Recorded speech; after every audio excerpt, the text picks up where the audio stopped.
What's up, what's up? Hey, check this out, y'all. We got this Fox body right here in that we about to get ready to do some resurrecting on.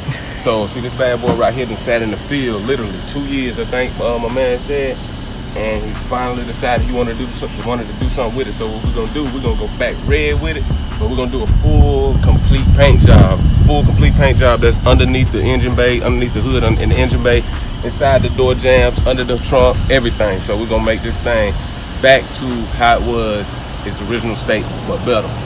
See, right now though, like I said, it's kind of, you know what I'm saying, just take a good look at everything, and it's pretty bad. Door's locked on it, so we ain't gonna be able to get in now.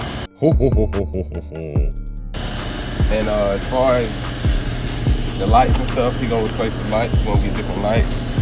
We want to try to keep this bad boy as original as possible. You know what I'm saying? The back bumper's in great shape. It just got a little dent right there. So, yeah.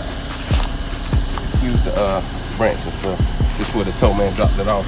There ain't no motor in it, so we got to push it around and all that good stuff. So, yeah, y'all take a good look at it, and we're about to get started on this bad boy.